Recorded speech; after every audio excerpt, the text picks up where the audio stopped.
नमस्कार साथीहरू, स्वागत छ तपाईलाई आजको यस नयाँ भिडियोमा। साथीहरू, यदि तपाईँ ड्राइभिङ लाइसेन्सको अनलाइन फर्म भर्न खोज्दै हुनुहुन्छ भने आजको भिडियो तपाईहरुको लागि निकै महत्त्वपूर्ण रहेको छ। सरकारले अहिले ड्राइभिङ लाइसेन्सको अनलाइन सिस्टममा ठूलो परिवर्तन गरेको छ। पहिले जस्तो वेबसाइट नचल्ने, सर्भर ह्याङ हुने, फर्म सबमिट नहुने जस्ता समस्याहरू अब हदैसम्म समाधान हुने अपेक्षा गरिएको छ।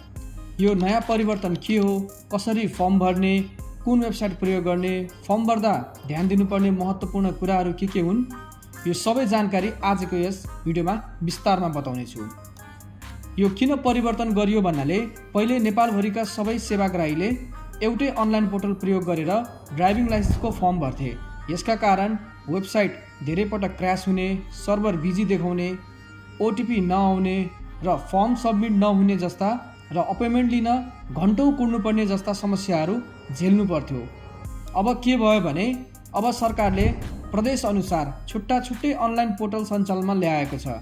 यसको अर्थ यदि तपाईँ जुन प्रदेशको स्थायी वा सम्बन्धित यातायात कार्यालयबाट लाइसेन्स बनाउन चाहनुहुन्छ भने त्यही प्रदेशको अनलाइन पोर्टल प्रयोग गरेर फर्म भर्न सक्नुहुन्छ। यसले गर्दा सर्भरमा लोड कम हुन्छ, वेबसाइट छिटो खुल्छ, फर्म सजिलै सबमिट हुन्छ, अपोइन्टमेन्ट पाउन झन् सजिलो हुन्छ र युजर एक्सपिरियन्स पहिलेभन्दा राम्रो हुनेछ। साथीहरू, तपाईँ स्क्रिनमा देख्न सक्नुहुन्छ 7वटै प्रदेशको लागि छुट्टै अनलाइन पोर्टलहरू। यहाँ मध्ये तपाईँले जुन प्रदेशबाट लाइसेन्सको लागि फारम भर्दै हुनुहुन्छ भने त्यही अनलाइन पोर्टलबाट तपाईँले फारम भर्न सक्नुहुनेछ। यसका बाहेक तपाईँले आफ्ना गुनासोहरू समेत दर्ता गराउन सक्नुहुन्छ र त्यसका लागि पनि यहाँ छुट्टै नम्बरहरू देख्न सक्नुहुन्छ स्क्रिनमा। ड्राइभिङ लाइसेन्स फर्म भर्दा ध्यान दिनुपर्ने कुराहरू साथीहरू, इन्टरनेट राम्रो भएको ठाउँमा फर्म भर्नुहोस् र सबै विवरण 2 पटक जाँच गर्नुहोस्। स्क्रिनसट वा PDF सुरक्षित राख्नुहोला र आफ्नो अपोइन्टमेन्ट स्लिप प्रिन्ट गर्नुहोला र आफ्नो फोन नम्बर सक्रिय राख्नुहोला।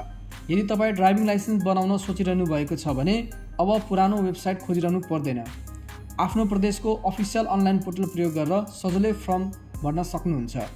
यदि तपाईँलाई कुन प्रदेशको वेबसाइट प्रयोग गर्ने, फर्म कसरी भर्ने, ट्रायल कसरी पास गर्ने वा रिटर्न इक्जामका प्रश्नहरू चाहिन्छ भने कमेन्ट गर्नुहोस्।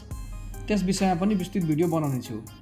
यदि यो भिडियो उपयोगी लाग्यो भने साथीहरू एउटा लाइक गर्नुहोस् र भिडियोलाई सेयर गर्नुहोस् र यस्तै सरकारी सेवा, online form, driving licence, passport र नेसनल आइडी लगायतका जानकारीका लागि हाम्रो च्यानल टेक विथ मङ्गलालाई सब्सक्राइब गर्नुहोला। हस्त साथीहरू, भिडियो हेरिदिनु भएकोमा धेरै धन्यवाद।